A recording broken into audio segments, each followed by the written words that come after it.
long before the Civil War erupted. The United States was already struggling to hold itself together. As new lands were added to the nation, the question of whether slavery would spread ignited fierce debate. The Missouri Compromise of 1820 was the first in a series of uneasy political deals meant to keep the Union intact.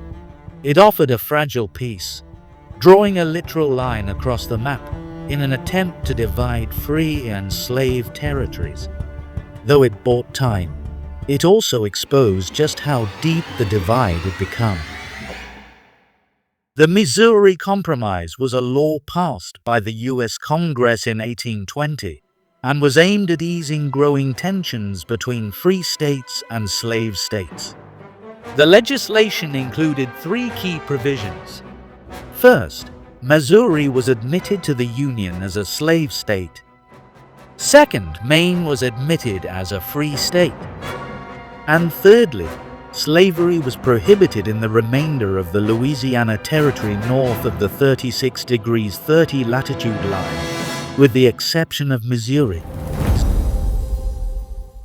The Missouri Compromise was caused by rising tensions between the North and South over the expansion of slavery and the fierce struggle to maintain an equal balance of power in the U.S. Senate, where each new state's status as free or slave could tip the political scale.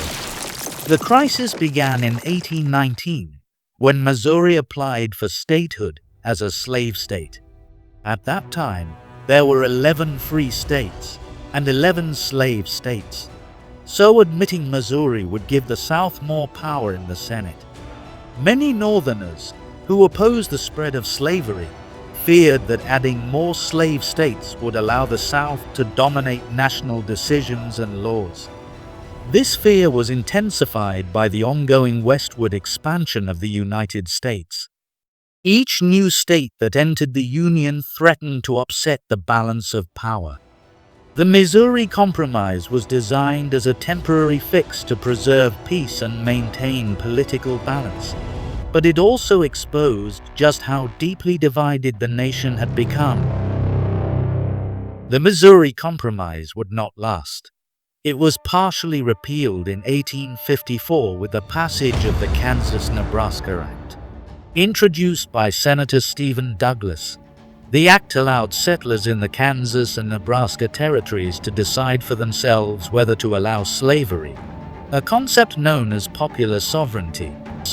This new law abolished the 36°30 line established by the Missouri Compromise, reopening the slavery debate.